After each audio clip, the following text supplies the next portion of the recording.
Good morning students. आपके subject EEE first में आज हम नेक्स्ट लेक्चर स्टार्ट कर रहे हैं और इसमें हमने नई यूनिट स्टार्ट की है एस्टिमेटिंग एंड कॉस्टिंग का। देखिए, सबसे पहले ये जो चैप्टर है वो आपका ऑब्जेक्टिव टर्म से इम्पॉर्टेंट है और इसलिए इम्पॉर्टेंट है ऑब्जेक्टिव टर्म से क्योंकि यहाँ पर क्या करना है आपको। देखिए, स्टार्ट करते हैं एस्टिमेटिंग एंड कॉस्टिंग चैप्टर में। तो देखिए, इस चैप्टर में क्या है कि जैसे मान लीजिए आप वायरिंग वगैरह कर रहे हैं, चाहे वो आप घर में कर रहे हैं, बिल्डिंग में कर रहे हैं या इंडस्ट्रीज़ वगैरह में जब आप वायरिंग करते हैं तो उसमें जो भी हम वायर्स लगाते हैं या केबल वगैरह लगाते हैं उनकी हम एक स्टैंडर्ड साइज बनाते हैं, है ना। तो वो जो स्टैंडर्ड साइज होती है वो निर्धारित की जाती है। जैसे वायर है या केबल है, इतनी मिमी का हमारे पास उपलब्ध होता है जो बनते हैं। तो ये जो स्टैंडर्ड है, अगर यहाँ पे देखिए आप देखेंगे इंडियन इलेक्ट्रिसिटी रूल 1956 के अकॉर्डिंग जो स्टैंडर्ड है वो वायर का होना चाहिए। अब देखिए, यहाँ पे आते हैं हम इंटरनल वायरिंग में। तो इंटरनल वायरिंग में क्या है कि जब आप इंटरनल वायरिंग की बात अगर हम करते हैं तो इंटरनल वायरिंग में ये होता है कि जब जैसे आप मान लीजिए आप अपने घर, ऑफिस या कहीं पे भी वायरिंग करते हैं तो जब आप क्या करते हैं, लाइट, फैन की या फिर आप कूलर लगा रहे हैं, एसी लगा रहे हैं, तो इस तरीके की जब आप वायरिंग करते हैं तो वो क्या होता है, आप घर के अंदर वायरिंग कर रहे हैं, मतलब उसमें एक्सटर्नल कोई इफेक्ट नहीं हो रहा है ना। तो इसमें हम करते हैं इंटरनल वायरिंग की बात। अब देखिए इसके जो रूल्स हैं, है ना, क्योंकि इस चैप्टर में हमें क्या करना है, जो भी हम वायरिंग वगैरह हमने लास्ट क्लास में भी पढ़ा था, कितने टाइप की वायरिंग होती है या उसमें हम कौन कौन से इंस्ट्रूमेंट लगाते हैं, ये सब हमने देख लिया था। अब हम देख रहे हैं कि उसके रूल्स क्या होते हैं, है ना। तो देखिए, जैसे सबसे फर्स्ट रूल है कि जब आप एनर्जी मीटर लगाते हैं ना, तो एनर्जी मीटर आपको, क्योंकि आपको पता है कि वहाँ से जो मेन सप्लाई है वो आ रही है, तो वहाँ पे जो पावर होती है वो काफ़ी ज़्यादा होती है। तो इसलिए जब आप वहाँ पे वायरिंग करते हैं तो उसके लिए आपको क्या करना है, प्रोटेक्शन का बहुत ध्यान देना होता है ना, क्योंकि जैसे उसमें इंसुलेशन अच्छे से होना चाहिए, फिर उसकी जो लोकेशन होती है वो एक सेफ़ जगह पे हो ताकि कोई भी जा कर के वहाँ पे मतलब उसको टच ना करे, क्योंकि उसमें बहुत ही हाई पावर की वोल्टेज होती है ना। उसके बाद अगर हम नेक्स्ट देखें तो जैसे जो एनर्जी मीटर होती है उसकी हाइट बहुत ज़्यादा नहीं रखना चाहिए, वरना उसको रीडिंग लेने में हमको प्रॉब्लम होती है। तो जैसे यहाँ पे स्टैंडर्ड दिया है कि हाइट उसकी 1.5 मीटर के आसपास होनी चाहिए, तो इस तरीके से आपको हाइट बनाना है। अब देखिए, जैसे आप जब वायरिंग करते हैं तो एक आप क्या करते हैं, सिंगल फेज करते हैं या फिर आप 3 फेज वायरिंग करते हैं, है ना। तो जब आप सिंगल फेज वायरिंग करते हैं तो उसमें आप मतलब स्विच फीज मतलब जो स्विच वगैरह होते हैं या फ्यूज वगैरह लगा देते हैं, मतलब न्यूट्रल वायर पे लगाते हैं, है ना। तो मतलब न्यूट्रल लिंक लगा देते हैं, जबकि जब आप 3 फेज का यूज करते हैं तो वहाँ पे एक NIC स्विच फ्यूज यूनिट लगाई जाती है ना। तो ये रूल है। इसके अलावा जैसे मान लीजिए आपका डिस्ट्रीब्यूशन बोर्ड है ना, तो डिस्ट्रीब्यूशन बोर्ड जो होता है ये फर्श से मतलब जैसे हमने वहाँ पे पढ़ा था, एक आपने T टाइप की वायरिंग पढ़ी थी, है ना, एक हमने T टाइप की ली थी और एक हमने मतलब एक हमने T का लिया था, है ना, T टाइप का वायरिंग किया था, एक हमने डिस्ट्रीब्यूशन टाइप का वायरिंग किया था, है ना। तो डिस्ट्रीब्यूशन वायरिंग में मैंने क्या बताया था कि हम डिफरेंट टाइप के जो स्विच बोर्ड होते हैं,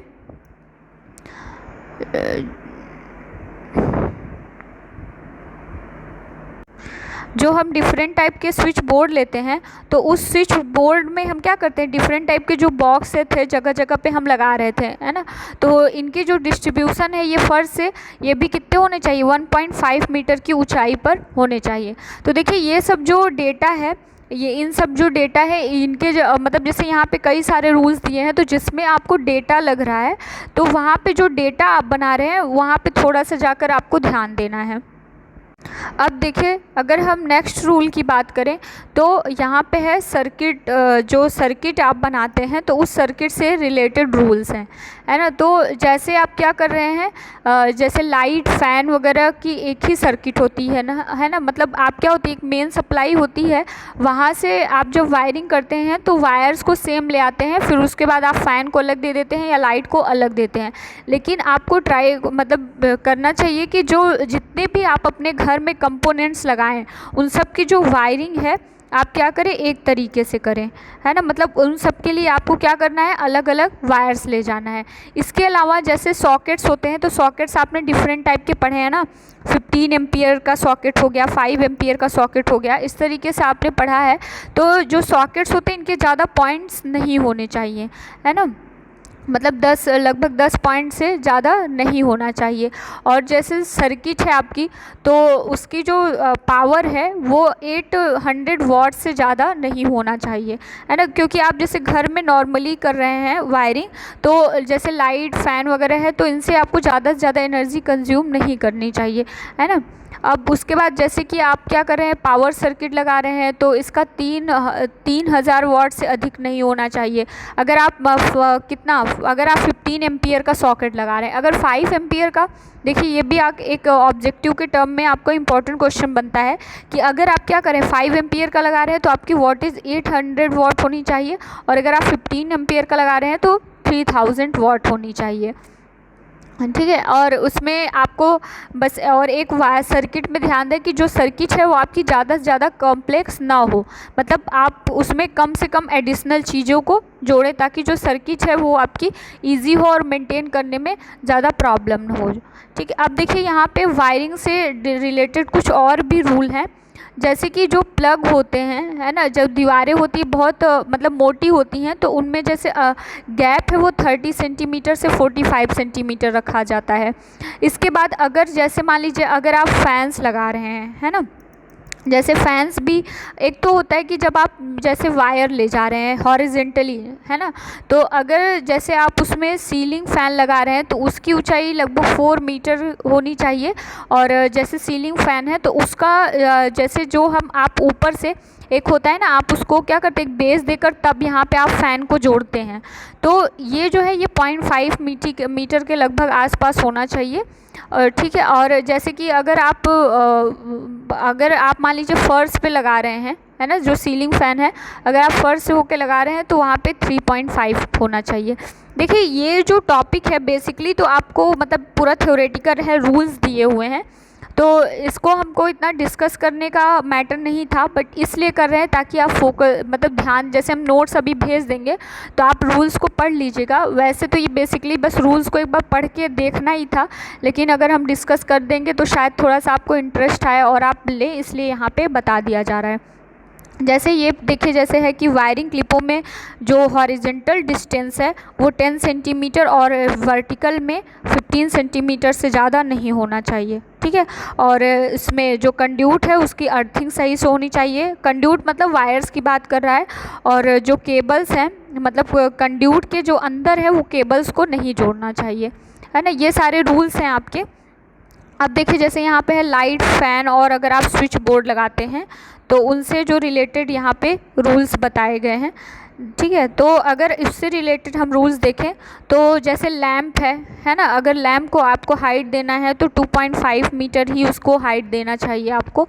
इसके अलावा जैसे अगर आप फ़ैन लगाते हैं तो उसको इतनी हाइट मतलब 2.25 की हाइट देना चाहिए, और जहाँ पे मतलब अंधेरा हो वहीं पे ही लाइट देना मतलब लगानी चाहिए, मतलब एक्स्ट्रा ऐसा ना आप वायरिंग करें कि अनयूज प्लेस पे जहाँ प्रॉपर दिन में लाइट आ रही है उन जगहों पे बहुत ज़्यादा लाइटिंग की व्यवस्था नहीं करनी चाहिए, है ना। उसके बाद जैसे स्विच बोर्ड है, अगर उसमें फर्श पे आपको हाइट देना है तो 1.25 मीटर लगाना चाहिए, है ना। और जैसे स्विच बोर्ड है इसके अंदर वायर जो होते हैं बहुत लंबे नहीं रखना चाहिए, नहीं तो जो वायर्स होते हैं अंदर ही क्या होते हैं, टूट सकते हैं।